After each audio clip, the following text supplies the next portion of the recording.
Chapter പഠിച്ചു കഴിയുമ്പോൾ നമുക്ക് എത്രത്തോളം ഓർമ്മയിരിക്കുന്നുണ്ട് എന്ന് നിങ്ങൾ എപ്പോഴെങ്കിലും ആലോചിച്ചിട്ടുണ്ടോ? അല്ലെങ്കിൽ എങ്ങനെ പഠിക്കുമ്പോഴാണ് നമുക്കൊരു ചാപ്റ്റർ വളരെ വ്യക്തമായിട്ട് അറിയാൻ കഴിയുന്നത് അല്ലെങ്കിൽ പഠിച്ചു എന്ന് പറയാൻ പറ്റുന്നത് എന്ന് നിങ്ങൾ ആലോചിച്ചിട്ടുണ്ടോ?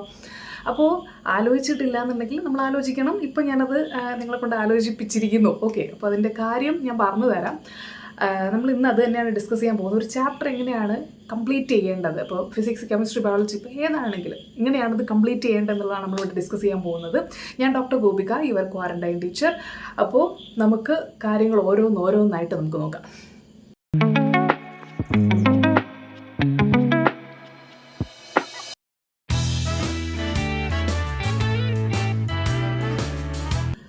നമ്മളൊരു വീട് വയ്ക്കുന്നത് പോലെയാണ് ഒരു ചാപ്റ്റർ പഠിക്കുന്നത് വേണമെങ്കിൽ പറയാം. അത് ഞാൻ എന്തിനാ അങ്ങനെ പറഞ്ഞു എന്ന് വെച്ച് കഴിഞ്ഞാൽ, നമ്മളിപ്പോൾ ആദ്യം ഒരു വീട് ഉണ്ടാക്കാൻ പോവുകയാണ്. അപ്പോൾ നമ്മൾ എന്ത് ചെയ്യും? ആദ്യം ഒരു പ്ലാൻ വരയ്ക്കും അല്ലേ? അപ്പോൾ ആ പ്ലാൻ വരയ്ക്കുന്നത് എന്ന് പറഞ്ഞാൽ ഇവിടെ ഉദ്ദേശിക്കുന്നത് എന്താണെന്ന് വെച്ച് കഴിഞ്ഞാൽ, നമ്മൾ ആ ഒരു ചാപ്റ്ററിൻ്റെ ഹെഡിങ്സുകളിലൂടെ പോകുക എന്നുള്ളതാണ്. അതായത് നിങ്ങൾ ഏത് ചാപ്റ്ററാണോ പഠിക്കാൻ ഉദ്ദേശിക്കുന്നത് അതിൻ്റെ ഹെഡിങ്സുകൾ ജസ്റ്റ് ഒന്ന് ചുമ്മാ ഒന്ന് വായിച്ചു നോക്കാം. അതെന്തിനാണെന്ന് ചോദിച്ചു കഴിഞ്ഞാൽ, നമ്മളൊരു പ്ലാൻ ഉണ്ടാക്കുകയാണ് അവിടെ. അതായത് ഓക്കെ, ഇതാണ് ആ ചാപ്റ്ററിൻ്റെ ഒരു ഓവർവ്യൂ, അല്ലെങ്കിൽ ഇതാണ് അതിൻ്റെ കണ്ടൻറ്റ് എന്ന് മനസ്സിലാക്കാൻ വേണ്ടിയിട്ട് നമുക്ക് ചില കാര്യങ്ങൾ പഠിക്കുമ്പോഴത്തേനും, അല്ലെങ്കിൽ ആ ചാപ്റ്ററിനകത്ത് നമ്മൾ ഓരോന്ന് പഠിച്ചു വരുമ്പോഴത്തേനും തമ്മിൽ കണക്ട് ചെയ്തിട്ടായിരിക്കും അതിനകത്തുള്ള കണ്ടൻറ്റ് പോകുന്നത്. ഇപ്പം respiration in plants and photosynthesis in higher plants ഒക്കെ നമ്മൾ പഠിക്കുമ്പോഴത്തേനും നമ്മൾ ചുമ്മാ ശരിക്കും ഈ പറയുന്ന ലൈറ്റ് റിയാക്ഷൻ, ഡാർക്ക് റിയാക്ഷൻ എന്ന് പറഞ്ഞിട്ട് നമ്മൾ പഠിക്കുന്നുണ്ട്, അതെല്ലാവർക്കും അറിയാം. ബട്ട് അത് ആക്ച്വലി അതൊരു സ്റ്റോറിയാണെന്നുള്ളത് നിങ്ങളെപ്പോഴും ശ്രദ്ധിച്ചിട്ടുണ്ടോ എന്ന് എനിക്കറിയില്ല. അത് നിങ്ങൾക്ക് ആ ഹെഡിങ്സുകൾ നിങ്ങൾ വായിച്ചിട്ട് നിങ്ങൾ ഓരോ ഹെഡിങ്സുകളിലൂടെ പോകുമ്പോഴത്തേനും നിങ്ങൾക്കത് മനസ്സിലാവും. ഓക്കെ, ഇതിങ്ങനെ കഴിഞ്ഞ് ഇങ്ങനെയാണ്, ഓക്കെ അത് കഴിഞ്ഞിട്ട് അതങ്ങനെയാണ്, അപ്പോൾ അങ്ങനെ ചെയ്യുന്നത് ഇതിന് വേണ്ടിയിട്ടാണ് എന്നൊക്കെ പറഞ്ഞിട്ട് നിങ്ങൾക്കത് മനസ്സിലാവും. അപ്പോൾ ആ ഹെഡിങ്സാണ് നിങ്ങൾ ആദ്യം ജസ്റ്റ് ഒന്ന് നോക്കി പോകേണ്ടത്. ഓക്കെ, ക്ലിയർ അല്ലേ? ഇനി രണ്ടാമത്തെ കാര്യം,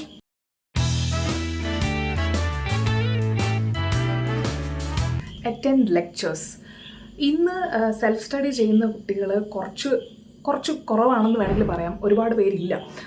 കാരണം എല്ലാവരും ഓരോ കോച്ചിങ് ഇൻസ്റ്റിറ്റ്യൂട്ട്സിലോ അല്ലെങ്കിൽ അല്ലാതെയോ പോയി പഠിക്കുന്നവരായിരിക്കും.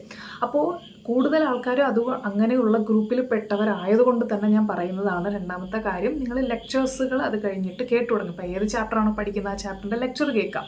ഓക്കെ, അപ്പോൾ ഈ ലെക്ചർ കേൾക്കുമ്പോൾ നിങ്ങളെ പഠിപ്പിക്കുന്ന മാഷാരാണോ അവർ കുറേ കാര്യങ്ങൾ അല്ലെങ്കിൽ വ്യക്തമായിട്ടുള്ള രീതിയിൽ സ്ലോയിൽ നിങ്ങൾക്ക് കാര്യങ്ങൾ പറഞ്ഞു തരും. അത് വളരെയധികം ശ്രദ്ധയോടെ ഇരുന്ന് കേൾക്കുക. കാരണം നമ്മൾ തന്നെ ഇരുന്ന് പഠിക്കാനിരിക്കുമ്പോഴത്തേനും ഉണ്ടാകുന്നൊരു പ്രശ്നം എന്താണെന്ന് വെച്ച് കഴിഞ്ഞാൽ, നമ്മൾ ഒരുപാട് സ്ലോ ആയിരിക്കും. നമ്മളത് മനസ്സിലാക്കി എടുക്കാനായിട്ട് കുറച്ചധികം സമയം കൺസ്യൂം ചെയ്യാൻ ചാൻസ് ഉണ്ട്. അപ്പോൾ അതുകൊണ്ടാണ് ഈ പറയുന്ന ഇങ്ങനത്തുള്ള സിറ്റുവേഷനിൽ നമുക്ക് ഈ പറയുന്ന ലെക്ചേഴ്സും ചില ക്വസ്റ്റ്യൻ, ഇപ്പോൾ ഫിസിക്സ്, കെമിസ്ട്രി ഒക്കെ പഠിക്കുമ്പോൾ നമുക്ക് ചിലപ്പോഴെന്നല്ല, നമുക്ക് കൂടുതലും ഒരു പുറത്തുനിന്നൊരു സഹായം ആവശ്യമാണ്. നമുക്ക് തന്നെ അത് ചെയ്യാനായിട്ട് ഒരു ബുദ്ധിമുട്ടുണ്ടായിരിക്കും. അപ്പോൾ ഇപ്പോൾ കൂടുതലും ഈ പറയുന്ന റെഫർ ബുക്സൊക്കെ നമ്മൾ ചെയ്യുന്നതൊക്കെ കുറവാണ്. കൂടുതലും ലെക്ചേഴ്സ് ബേസ്ഡ് ആയിട്ടാണ് നമ്മൾ കൂടുതലും കൺസെപ്റ്റുകൾ കാര്യങ്ങളൊക്കെ പഠിക്കുന്നത്. അപ്പോൾ നിങ്ങൾ ആ പ്രോപ്പറായിട്ട് ആ ക്ലാസ് അറ്റൻഡ് ചെയ്യുക എന്നുള്ളതാണ്. ഇപ്പോൾ പല കുട്ടികൾക്കും ഒരു സംശയം ചോദിച്ച് ഞാൻ കണ്ടിട്ടുണ്ടായിരുന്നു. അതായത് ലൈവ് ലെക്ചേഴ്സുകളുണ്ട്, അതുപോലെ തന്നെ ഓഫ്ലൈനായിട്ട് അല്ലെങ്കിൽ റെക്കോർഡഡ് ആയിട്ടുള്ള, ഓഫ്ലൈൻ അല്ല റെക്കോർഡഡ് ആയിട്ടുള്ള ലെക്ചേഴ്സ് ഉണ്ട്. അപ്പോൾ ഇതിൽ എങ്ങനെയാണ് കേൾക്കേണ്ടതെന്നുള്ളത് എൻ്റെ അടുത്ത് ചോദിച്ച് ചെയ്യേണ്ട ഒരു ക്വസ്റ്റ്യനാണ്. അതൊക്കെ ശരിക്കും നിങ്ങളുടെ പേഴ്സണൽ എങ്ങനെയാണോ കുറച്ചുകൂടെ കംഫർട്ടബിൾ ആയിട്ട് തോന്നുന്നത് അങ്ങനെ അറ്റൻഡ് ചെയ്യണമെന്നേ ഞാൻ പറയുള്ളൂ. ഓരോരുത്തർക്കത് വേരി ചെയ്യും. എനിക്കാണെങ്കിൽ ഞാൻ കൂടുതൽ ലൈവ് ലെക്ചർ അറ്റൻഡ് ചെയ്യുന്ന ആളല്ല. ഞാൻ കൂടുതലും റെക്കോർഡഡ് ക്ലാസ്സസ് അറ്റൻഡ് ചെയ്യുന്ന ഒരാളാണ്. എനിക്ക് അത്രയും ക്ഷമയില്ലാത്തതുകൊണ്ടായിരിക്കും ചിലപ്പോൾ കൂടുതലും ഞാൻ റെക്കോർഡഡ് ക്ലാസ്സസാണ് അറ്റൻഡ് ചെയ്യുന്നത്. അതിൻ്റെ കാരണം ഞാൻ പറഞ്ഞുതരാം. ലൈവ് ലെക്ചേഴ്സ് ഞാൻ അറ്റൻഡ് ചെയ്യുമ്പോൾ എനിക്ക് ഫീൽ ചെയ്തിട്ടുള്ളത്, കുറച്ച് കാര്യങ്ങൾ ലൈവായിട്ട് കേട്ട് പോകുമ്പോൾ എനിക്കത് ഒന്നുകൂടെ കേൾക്കണം, അല്ലെങ്കിൽ ചില പോയിന്റ് എനിക്ക് ക്ലിയർ ആവില്ല. അപ്പോൾ റെക്കോർഡഡ് ക്ലാസ് കണ്ടാലുള്ളൊരു കാര്യം എന്താണെന്ന് വെച്ച് കഴിഞ്ഞാൽ, നമുക്ക് അറിയുന്ന ഭാഗം കുറച്ചുകൂടെ ഒന്ന് സ്പീഡ് കൂട്ടി കാണാം, അല്ലാത്ത ഭാഗം നമുക്ക് ഒന്നുകൂടെ കേൾക്കാം, സ്റ്റോപ്പ് ചെയ്യാം, നോട്ട് എഴുതാം. അപ്പോൾ അങ്ങനെയുള്ള കുറച്ച് കാര്യങ്ങൾ കൂടുതലുള്ളതുകൊണ്ടാണ് ഞാൻ കൂടുതലും റെക്കോർഡഡ് ക്ലാസ്സസുകൾ ഞാൻ പ്രിഫർ ചെയ്യുന്നത്. ബട്ട് അതൊക്കെ ബേസിക്കലി നിങ്ങളുടെ ഇഷ്ടത്തിന് ചെയ്യണം. കാരണം ചില കുട്ടികൾ റെക്കോർഡഡ് ക്ലാസ്സസ് കാണാമെന്ന് വിചാരിച്ച് വെച്ച് കഴിഞ്ഞാൽ ചിലപ്പോൾ അവർ കാണത്തില്ല, നീണ്ടു പോകാൻ ചാൻസ് ഉണ്ട്. അപ്പോൾ അതുകൊണ്ട് അവർ ലൈവ് ക്ലാസ്സസ് അറ്റൻഡ് ചെയ്യുന്നത് വളരെ നല്ലൊരു കാര്യമാണ്. അപ്പോൾ രണ്ടിനും പോസിറ്റീവ് നെഗറ്റീവ് ആയിട്ടുള്ള കാര്യങ്ങളുണ്ട്. അത് നിങ്ങൾ തന്നെ ചൂസ് ചെയ്യാന്നുള്ളതേ ഞാൻ പറയത്തുള്ളൂ. ഓക്കെ, അപ്പോൾ ക്ലാസ് അറ്റൻഡ് ചെയ്യുന്ന സമയത്ത് വളരെ പ്രോപ്പറായിട്ട് അതിൽ ഇമ്പോർട്ടൻ്റ് ആയിട്ട് ഈ പറയുന്ന ഹൈലൈറ്റ്സുകൾ കാര്യങ്ങളൊക്കെ പറയുന്നതൊക്കെ പ്രോപ്പറായിട്ടൊന്ന് മാർക്ക് ചെയ്ത് വെക്കുക എന്നുള്ളതാണ് നമ്മളിവിടെ ഈ ലെക്ചർ അറ്റൻഡ് ചെയ്യുന്നതുകൊണ്ട് ഉദ്ദേശിക്കുന്നതും. ആ ഒരു പോർഷനിൽ എന്താണോ നമ്മുടെ ടീച്ചർ ഉദ്ദേശിക്കുന്നത് അല്ലെങ്കിൽ പറഞ്ഞു തരുന്നത് അത് പ്രോപ്പറായിട്ട് നമ്മൾ മനസ്സിലാക്കി എടുക്കുക എന്നുള്ളതാണ് നമ്മളോട് ഉദ്ദേശിക്കുന്നത്. ഓക്കെ, കാരണം അത്രയും വരെ മാത്രമേ അവർക്ക് ചെയ്തു തരാൻ പറ്റുള്ളൂ, ബാക്കി നമ്മുടെ കയ്യിലാണ്. ഇനി അതിനെ പോളിഷ് ചെയ്ത് കൊണ്ടുവരേണ്ടത് നമ്മുടെ കയ്യിലാണ്. സോ രണ്ടാമത്തെ കാര്യം അറ്റൻഡ് ലെക്ചേഴ്സ്. ഇനി മൂന്നാമത്തെ കാര്യം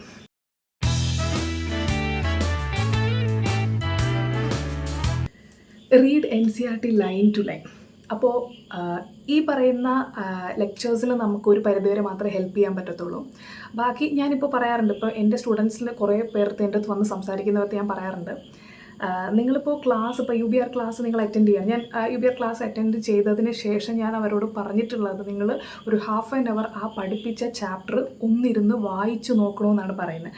കാരണം നമ്മളിപ്പോൾ ഒരു 10-20,000 പേരെ ഒരു ക്ലാസ്സിന് കൊണ്ടുവന്ന് ഇരുത്തുവാണെങ്കിൽ ആ 20,000 പേര് കുട്ടികളും കേൾക്കുന്ന, പറഞ്ഞു തരുന്ന ഒരു കൺസെപ്റ്റ് ആണെങ്കിൽ അവർ കേൾക്കുന്നത് 20,000 രീതിയിലായിരിക്കും. ഓക്കെ, അപ്പോൾ അവരുടെ ഉള്ളിലോട്ട് കയറുന്ന ഇൻഫോർമേഷൻസ് ആണെങ്കിലും അത് വേരി ചെയ്യും, പേഴ്സൺ ടു പേഴ്സൺ വേരി ചെയ്യും. ഓക്കെ, അപ്പം ഞാൻ നിങ്ങൾക്ക് ഇപ്പോൾ ക്ലാസ് എടുക്കുന്നുണ്ട്, ഇപ്പോൾ ഞാൻ നിങ്ങൾക്ക് ക്ലാസ് എടുക്കുമ്പോൾ ഓരോരുത്തർക്കും ഓരോ രീതിയിലായിരിക്കും ഇത് മനസ്സിലാകുന്നത്, അല്ലെങ്കിൽ ഓരോ രീതിയിലായിരിക്കും അവർക്കത് മനസ്സിലാക്കിയെടുക്കാൻ പറ്റുന്നത്. ഇനി അത് കഴിഞ്ഞതിന് ശേഷം നിങ്ങൾ ആ NCERT വായിക്കുമ്പോൾ മാത്രമേ നിങ്ങൾക്ക് മനസ്സിലാക്കിയതും നിങ്ങൾ ആ NCERT വായിക്കുമ്പോൾ തമ്മിലൊരു കണക്ഷൻ നിങ്ങൾക്ക് ബിൽഡ് ചെയ്തെടുക്കാൻ പറ്റത്തുള്ളൂ. അങ്ങനെയെങ്കിൽ മാത്രമേ ഒരു ക്വസ്റ്റ്യൻ വരുന്ന സമയത്ത് നിങ്ങൾക്കത് ചിന്തിച്ച് ചെയ്യാൻ പറ്റത്തുള്ളൂ. ഞാൻ ഡയറക്റ്റ് ഇപ്പോൾ നമ്മുടെ ഒരു 1 ലൈനർ ക്വസ്റ്റിനെ പറ്റിയിട്ടല്ല പറയുന്നത്, നമ്മൾ ആപ്ലിക്കേഷൻ ലെവൽ രീതിയിൽ ചോദിക്കുമ്പോഴുള്ള കാര്യങ്ങളാണ് പറയുന്നത്. ലൈൻ ബൈ ലൈൻ ആയിട്ടുള്ള ക്വസ്റ്റ്യൻസ് ഇന്നത്തെ നമ്മുടെ ഒരു അവസ്ഥയിൽ, അല്ലെങ്കിൽ ഈ ഒരു കോമ്പറ്റീഷൻ നിൽക്കുന്ന ഈ ഒരു ടൈമിൽ എനിക്ക് തോന്നുന്നു എല്ലാവർക്കും അറ്റൻഡ് ചെയ്യാൻ പറ്റും. അതൊരു വലിയ സംഭവമായിട്ട് നമുക്ക് പറയാൻ പറ്റത്തില്ല, പക്ഷേ കുറച്ചുകൂടെ ഒന്ന് ആപ്ലിക്കേഷൻ ലെവലിൽ രീതിയിലുള്ള ക്വസ്റ്റ്യൻസ് വരുമ്പോഴത്തേനും അതെല്ലാവർക്കും ചെയ്യാൻ പറ്റത്തില്ല. അതിന് നിങ്ങൾക്ക് കാര്യം അറിയണം. ആ കാര്യവും നിങ്ങൾ NCERT അല്ലെങ്കിൽ നിങ്ങൾ ചെയ്ത് പഠിച്ചതുമായിട്ട് നിങ്ങൾക്ക് കണക്റ്റ് ചെയ്യാൻ പറ്റണം. അല്ലെങ്കിൽ ഈ പറയുന്ന ആ ഒരു സമയത്ത് നമ്മുടെ ഒരു ഓർമ്മശക്തി, അല്ലെങ്കിൽ നമ്മൾ വെച്ച കാര്യങ്ങൾ, അല്ലെങ്കിൽ എന്തെങ്കിലും ട്രിക്സുകൾ ഉപയോഗിച്ച് പഠിച്ച കാര്യങ്ങൾ നമുക്ക് ആ സമയത്ത് വർക്കൗട്ട് ആവണം. അങ്ങനെ എല്ലാം കൂടെ വരുമ്പോഴേ നമുക്ക് ഈ പറയുന്ന ആപ്ലിക്കേഷൻ ലെവലിലോട്ട് വരുമ്പോഴത്തേനും ഒരു ക്വസ്റ്റ്യൻ ചെയ്യാൻ പറ്റത്തുള്ളൂ. ഓക്കെ, അപ്പം ഞാനിത് ബയോളജി എന്നുള്ളത് എടുത്ത് പറയുന്നതല്ല, ഞാൻ ഫിസിക്സും കെമിസ്ട്രി രണ്ടും ഉദ്ദേശിച്ചിട്ട് തന്നെയാണ് പറയുന്നത്, 3 ഉദ്ദേശിച്ചിട്ട് തന്നെയാണ് പറയുന്നത്. ഓക്കെ, അപ്പം നിങ്ങൾ എന്താണെന്ന് വെച്ച് കഴിഞ്ഞാൽ ലൈൻ ബൈ ലൈൻ നിങ്ങൾ വായിക്കുക എന്നുള്ളതാണ് അടുത്ത് നിങ്ങൾക്ക് ചെയ്യാൻ പറ്റുന്ന ആ ഒരു 3rd സ്റ്റെപ്പ് എന്ന് പറയുന്നത്. ഓക്കെ, അപ്പോൾ ഇത്രയാകുമ്പോൾ തന്നെ നിങ്ങൾക്ക് ഓൾമോസ്റ്റ് ഒരു 70-80% നിങ്ങൾക്ക് നോളജ് ഉണ്ടാക്കി നിങ്ങൾ എടുത്തിട്ടുണ്ട്.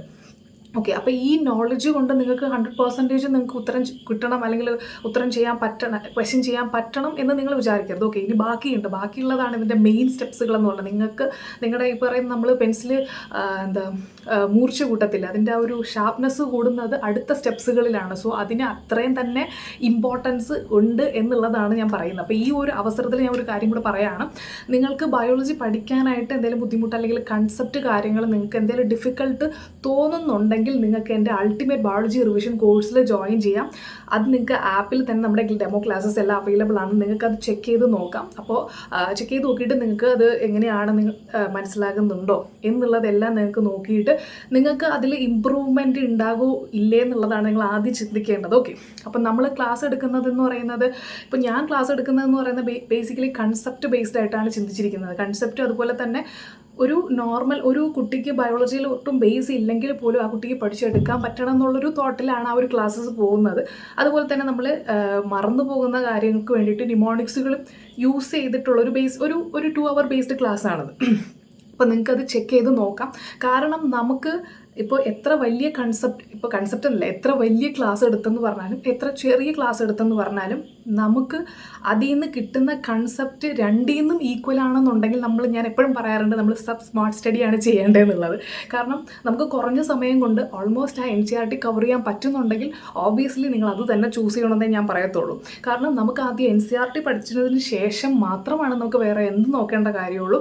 അതിന് കഴിഞ്ഞ വർഷം ഇത്രയും വർഷത്തെ നമ്മുടെ എക്സാം വെച്ചിട്ട് അത് തന്നെയാണ് പോയിക്കൊണ്ടിരിക്കുന്നത്. നെക്സ്റ്റ് ഇയർ നമുക്ക് നോക്കാം എന്താണ് വരുന്നതെന്ന് നമുക്ക് നോക്കാം. ഓക്കെ, അപ്പോൾ അതിൽ നിങ്ങൾ ടെൻഷൻ അടിക്കേണ്ട കാര്യമൊന്നുമില്ല, കാരണം വലിയ മാറ്റം ഒരിക്കലും വരാൻ പോകുന്നില്ല. ഓക്കെ, അപ്പോൾ ഇത് തന്നെയാണ് എനിക്ക് പറയാനുള്ള മൂന്നാമത്തെ കാര്യം. ഇനി 4ാമത്തെ 5ാമത്തെ കാര്യം നിങ്ങൾ മസ്റ്റായിട്ടും ചെയ്യേണ്ട കാര്യമാണ്.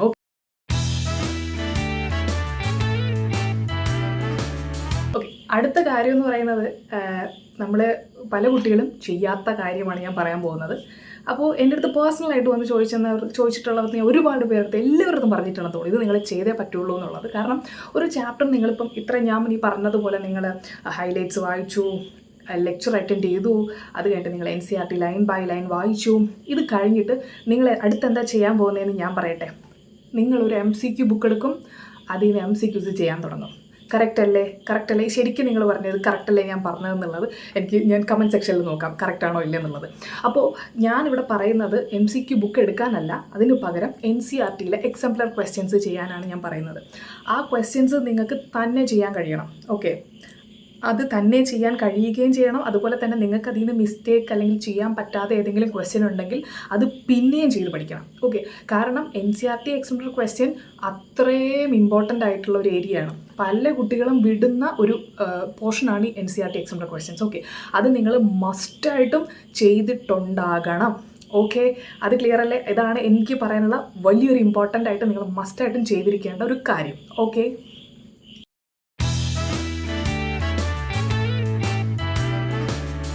അടുത്ത 5th കാര്യം, അതാണ് നമ്മുടെ previous year questions. Okay, previous year ക്വസ്റ്റ്യൻസുകൾ റിപ്പീറ്റ് ചെയ്ത് ചോദിക്കുമോ എന്ന് ചോദിച്ചു കഴിഞ്ഞാൽ ഞാൻ പറയും വളരെ കുറവാണ്. ഓക്കെ, അപ്പം നിങ്ങൾ എന്തിന് പ്രീവിയസ് ഇയർ ക്വസ്റ്റ്യൻസ് ചെയ്യണം?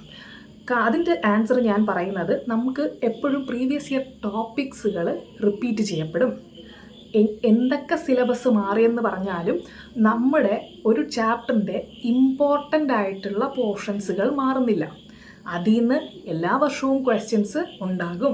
അപ്പോൾ നിങ്ങളിപ്പോൾ ഈ ക്വസ്റ്റ്യൻ ചെയ്ത് പഠിക്കുന്നതിലൂടെ ആ ടോപ്പിക്കുകളിലൂടെയാണ് പഠിക്കുന്നത്. അപ്പോൾ എങ്ങനെ നിങ്ങൾ പ്രീവിയസ് ഇയർ ക്വസ്റ്റ്യൻസ് ചെയ്യണം എന്ന് ചോദിക്കുവാണെങ്കിൽ ഞാൻ പറയും, നിങ്ങൾ ഓരോ വർഷം ഇപ്പോൾ ഓരോ ചാപ്റ്റർ കംപ്ലീറ്റ് ചെയ്തതിന് ശേഷം ഓരോ ഇയറിലെ ആ ചാപ്റ്ററിൻ്റെ ക്വസ്റ്റ്യൻസുകൾ ചെയ്യാം. ആ ക്വസ്റ്റ്യൻസ് നിങ്ങൾക്ക് കറക്റ്റ് ആൻസർ കിട്ടുന്നുണ്ടെന്നുണ്ടെങ്കിൽ നിങ്ങൾക്ക് ആ പോർഷൻസ് അത്യാവശ്യം അറിയാം എന്നുള്ളതാണ് അതിൻ്റെ മീനിങ് എന്ന് പറയുന്നത്. എന്നാൽ നിങ്ങൾക്ക് ആ ക്വസ്റ്റ്യനിൽ എന്തെങ്കിലും ഒരു സംശയം വരികയോ കറക്കിക്കുത്തി ശരിയാവുകയോ ചെയ്താലും അത് നിങ്ങൾക്ക് അറിയത്തില്ല എന്നാണ് അതിൻ്റെ അർത്ഥം. അപ്പോൾ നിങ്ങൾ എന്ത് ചെയ്യണം? ആ പോർഷൻസ് NCERT എടുത്തിട്ടോ അല്ലെങ്കിൽ അതിൻ്റേതായിട്ടുള്ള ഇപ്പോൾ ഒരു ക്വസ്റ്റ്യൻ ആണെങ്കിൽ അതിൻ്റെ ഒരു നോട്ട്സ് നിങ്ങൾ എടുത്തിട്ടോ റെഫർ ചെയ്തുകൊണ്ട് നിങ്ങളതൊന്നുകൂടെ വായിക്കണം. ഓക്കെ, അപ്പോൾ ഇതിലൂടെ നിങ്ങൾക്ക് കിട്ടുന്ന എന്താണെന്ന് വെച്ച് കഴിഞ്ഞാൽ പ്രീവിയസ് ഇയർ ടോപ്പിക്സുകൾ നിങ്ങൾ കുറച്ചുകൂടെ സ്ട്രോങ് ആക്കിക്കൊണ്ടിരിക്കും. അപ്പം നമ്മളിവിടെ പ്രീവിയസ് ഇയർ ക്വസ്റ്റ്യൻസ് ചെയ്യണം എന്ന് ഉദ്ദേശിക്കുന്നത് എന്താണ്? ചുമ്മാ ഇരുന്ന് ക്വസ്റ്റ്യൻ ചെയ്ത് ഇത്രയാണ് ശരി, അങ്ങനെയല്ല. നിങ്ങൾ ആ ടോപ്പിക്സ് പഠിക്കുന്നുണ്ടോ എന്നുള്ളതിൽ മാത്രമേ കാര്യമുള്ളൂ. ഓക്കെ, അപ്പോൾ അതിന് വേണ്ടിയിട്ടാണ് ഞാനത് പറയുന്നത്. ഇനി ലാസ്റ്റ് ആൻഡ് ഫൈനൽ കാര്യം, ഇനിയാണ് നിങ്ങളുടെ ഇഷ്ടമുള്ള MCQ ബുക്സ് എടുത്ത് ചെയ്യേണ്ടത്. അപ്പം ഇപ്പോൾ ഒരുപാട് MCQ ബുക്സ് നിങ്ങൾക്ക് അവൈലബിൾ ആണ്. നിങ്ങൾക്ക് ഏത് വേണോ ചൂസ് ചെയ്യാൻ, കാരണം ക്വസ്റ്റ്യൻസ് എല്ലാത്തിലും സെയിം ആണ്. അപ്പം നിങ്ങൾ ആദ്യം ചെയ്ത് പഠിക്കേണ്ടതെന്ന് പറഞ്ഞ ഒരു ബേസിക് ലെവലിൽ നിന്ന് സ്റ്റാർട്ട് ചെയ്ത് പോകുന്നതായിരിക്കും എപ്പോഴും നല്ലത്.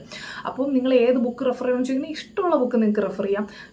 ഫസ്റ്റ് നിങ്ങൾ NCERT at your finger tips നോക്കുവാണെങ്കിൽ അത് കുറച്ചുകൂടെ നിങ്ങൾക്ക് യൂസ്ഫുൾ ആയിരിക്കും. ഞാനത് ചുമ്മാ എൻ്റെ ഒരു സജഷനായിട്ട് ഞാൻ പറയുന്നതാണ്. ഓക്കെ, അപ്പോൾ അതിൽ ഒരുപാട് ക്വസ്റ്റ്യൻസ് ഉണ്ട്, അതുപോലെ തന്നെ അത്യാവശ്യം ഒരു ലെവലുണ്ട്. അത് കഴിഞ്ഞതിന് ശേഷം നിങ്ങൾക്ക് വേറെ ഏതെങ്കിലും ബുക്സ് ചെയ്യണമെന്നുണ്ടെങ്കിൽ അല്ലെങ്കിൽ നിങ്ങൾക്ക് ഇഷ്ടമുള്ള ബുക്സുകൾ ഉണ്ടെന്നുണ്ടെങ്കിൽ അങ്ങനെ ചെയ്യാം. നിങ്ങൾക്ക് ഇഷ്ടമുള്ള ചെയ്യാം. ജസ്റ്റ് ഞാനിപ്പോൾ അത് പറഞ്ഞതേ ഉള്ളൂ. അപ്പോൾ ഇങ്ങനെയാണ് നിങ്ങളൊരു ചാപ്റ്റർ കംപ്ലീറ്റ് ചെയ്യേണ്ടത്. ഓക്കെ, അപ്പം ഈ ഒരു രീതിയിൽ തന്നെ മാക്സിമം നിങ്ങൾ കംപ്ലീറ്റ് ചെയ്യാൻ നോക്കുക. ആൻഡ് ഈ പഠിച്ച കാര്യങ്ങൾ നിങ്ങൾ ഇടയ്ക്ക് തന്നെ ഇപ്പം ഏതെങ്കിലും ഓൾട്ടർനേറ്റീവ് ഡേയ്സിൽ നിങ്ങൾ റിവൈസ് ചെയ്യാൻ കൂടെ ശ്രമിക്കണം. റിവൈസ് ചെയ്യേണ്ടത് എങ്ങനെയാണെന്ന് ഞാൻ പറഞ്ഞുതരാം. അപ്പോൾ നിങ്ങളിങ്ങനെ ചെയ്യാം. അപ്പോൾ ഇതിൽ വിട്ടുപോയൊരു കാര്യം എന്ന് വെച്ചാൽ, നിങ്ങളിപ്പോൾ ഈ MCQs ചെയ്യുന്ന സമയത്തും പ്രീവിയസ് ഇയർ ക്വസ്റ്റ്യൻസ് ചെയ്യുന്ന സമയത്തും ചില ക്വസ്റ്റ്യൻസൊക്കെ നോക്കിക്കഴിഞ്ഞാൽ നിങ്ങൾക്കറിയാം. ഇപ്പോൾ ബയോളജിയിൽ എനിക്ക് തോന്നുന്നു ഏതൊരു ഇയറിൽ ടൈലോസിസിനെ പറ്റിയിട്ടൊക്കെ ചോദിച്ചിട്ടുണ്ടായിരുന്നു, ഞാൻ ശ്രദ്ധിച്ചിട്ടുണ്ട്. അപ്പോൾ ആ ഒരു പോർഷൻ നമുക്ക് NCERTയിലില്ല. അപ്പം നിങ്ങൾ എന്ത് ചെയ്യണം? അപ്പോൾ അതൊരു പ്രീവിയസ് ഇയർ ക്വസ്റ്റ്യനിൽ ചോദിച്ച ക്വസ്റ്റ്യനായിട്ട് വന്നൊരു ടോപ്പിക്ക് നിങ്ങളുടെ NCERTയിൽ ഇല്ല. അങ്ങനെ ഉണ്ടെന്നുണ്ടെങ്കിൽ നിങ്ങൾ ആ ഒരു പോർഷൻസ് എന്താണെന്നുള്ളത് റെഫർ ചെയ്തിട്ട് നിങ്ങൾ നിങ്ങളുടെ NCERTയിലോട്ട് ആഡ് ചെയ്ത് വെക്കാം. ഓക്കെ, അതല്ല MCQs വേറെ ബുക്കിൽ നിന്ന് ചെയ്യുന്ന സമയത്ത് ചില ക്വസ്റ്റ്യൻസുകൾ വളരെ റിപ്പീറ്റഡ് ആയിട്ട് തന്നെ വരുന്നതുകൊണ്ട് എന്നാൽ നിങ്ങൾക്കത് NCERTയിൽ കണ്ടിട്ടില്ല, നിങ്ങൾക്ക് അറിയത്തില്ല എന്നുണ്ടെങ്കിലും നിങ്ങൾ അതുകൂടെ NCERTയിൽ നിങ്ങളത് മാർക്ക് ചെയ്ത് വെക്കാം. ഓക്കെ, അപ്പം NCERTയിൽ ഔട്ട് ഓഫ് NCERT പോകുന്ന എല്ലാം നിങ്ങൾ പഠിക്കണമെന്ന് ചോദിക്കുകയാണെങ്കിൽ ഇല്ല, കാരണം 100% നമുക്കത് പഠിക്കാൻ പറ്റത്തില്ല. അപ്പം നമ്മൾ നോക്കേണ്ടത് മാക്സിമം NCERTയിലുള്ള എല്ലാം നമുക്ക് നന്നായിട്ട് അറിയണം. പ്ലസ് നമ്മളൊരു 1 to 2% നമ്മൾ ജസ്റ്റ് പെരിഫറൽ കൂടെ ഔട്ട് ഓഫ് NCERT തന്നെ ജസ്റ്റ് പെരിഫറൽ കൂടെ ഉള്ളതും കൂടെ അറിയണം. അതിന് വേണ്ടിയിട്ടാണ് ഞാൻ ഈ ഒരു MCQയുടെ വിദ്യ ഞാൻ പറഞ്ഞു തരുന്നത്. അതായത് ഇങ്ങനെ റിപ്പീറ്റഡ് ആയിട്ടുള്ള നിങ്ങൾ ആഡ് ചെയ്ത് വയ്ക്കണമെന്നുള്ള കാര്യം. പിന്നെ ഇനി നിങ്ങൾ മറന്നു പോകുന്ന കാര്യങ്ങൾ വരുമ്പോഴത്തേനും അത് ഞാൻ റിവിഷനിൽ ഇൻക്ലൂഡ് ചെയ്യാം, ഞാൻ പറയുമ്പോൾ എങ്ങനെയാണ് റിവൈസ് ചെയ്യുന്നതിൻ്റെ കാര്യത്തിൽ ഞാൻ പറയാം. പക്ഷേ എങ്കിലും ഞാൻ ഇപ്പോൾ പറയുകയാണ്, നിങ്ങൾ മറന്നു പോകുന്ന കാര്യങ്ങൾ എന്തെങ്കിലും ഉണ്ടെന്നുണ്ടെങ്കിൽ നിങ്ങൾ അതിന് ചെറിയ ചെറിയ കോഡുകൾ ഉണ്ടാക്കുക. അതിന് കോഡുകൾ ഉണ്ടാക്കി കഴിഞ്ഞ് കഴിഞ്ഞാൽ ജസ്റ്റ് ഒരു കോഡ് ഉണ്ടാക്കി, ഒരു നിമോണിക് ഉണ്ടാക്കി എന്ന് പറഞ്ഞിട്ട് നിങ്ങൾക്ക് ഒരിക്കലും ഓർമ്മയിരിക്കാൻ പോകുന്നില്ല. അത് നിങ്ങൾ ഒന്ന് ആലോചിച്ച് നോക്കണം, ഇടയ്ക്കിടയ്ക്ക് ഇരുന്ന് ആലോചിച്ച് നോക്കണം. അപ്പോൾ അങ്ങനെയാണെങ്കിൽ മാത്രം നിങ്ങൾക്ക് ആ ഒരു കോഡ് നിങ്ങൾക്ക് വളരെ എന്താ പറയുക ഉറപ്പിച്ചിരിക്കത്തുള്ളൂ. അപ്പോൾ അത് എപ്പോഴും മറ്റൊരാൾ നിങ്ങളെ പഠിപ്പിക്കുമ്പോഴായിരിക്കും നിങ്ങൾക്ക്, അല്ലെങ്കിൽ പറഞ്ഞു തരുമ്പോൾ ഒരു കുട്ടി വന്ന് നിങ്ങളുടെ ഫ്രണ്ട് വന്നിട്ട് നിങ്ങൾക്ക് ഇങ്ങനെ ഒരു കോഡ് പറഞ്ഞു തരുമ്പോഴത്തേനും നിങ്ങൾക്ക് ഭയങ്കരമായിട്ട് ഓർമ്മയിരിക്കും. പക്ഷേ ചിലപ്പോൾ നിങ്ങൾ തന്നെ ആ ഒരു കോഡ് ഉണ്ടാക്കി കഴിഞ്ഞ് കഴിഞ്ഞാൽ ചിലപ്പോൾ അത് ഓർമ്മയിരിക്കണമെന്നില്ല. അപ്പോൾ അതിൻ്റെ ഒരു വ്യത്യാസമുണ്ട്. അല്ലെങ്കിൽ കുറച്ച് ഇൻട്രസ്റ്റിംഗ് ആയിട്ടുള്ള നിമോണിക്സുകൾ ഉണ്ടാക്കി നിങ്ങൾ വെക്കുക, അത് ഇടയ്ക്ക് ഓർത്ത് നോക്കുക. അല്ലെങ്കിൽ നിങ്ങളുടെ ഫ്രണ്ട്സുമായിട്ട് ഷെയർ ചെയ്യുക, നിങ്ങൾ ഉണ്ടാക്കിയ നിമോണിക്സ് തന്നെ ഫ്രണ്ട്സുമായിട്ട് ഷെയർ ചെയ്യുക. അപ്പോൾ അത് കുറച്ചുകൂടെ ഓർത്തിരിക്കാനുള്ള ചാൻസ് ഭയങ്കര കൂടുതലാണ്. ഓക്കെ, അപ്പോൾ ഇത് തന്നെയാണ് എനിക്ക് പറയാനുള്ളത്. ഇപ്പം ഇങ്ങനെയാണ് എൻ്റെ ഒരു അഭിപ്രായത്തിൽ നിങ്ങളൊരു ചാപ്റ്റർ കംപ്ലീറ്റ് ചെയ്യേണ്ടത്. ഈ വീഡിയോ യൂസ്ഫുൾ ആണെന്ന് ഞാൻ വിചാരിക്കുന്നു. Thank you so much. By.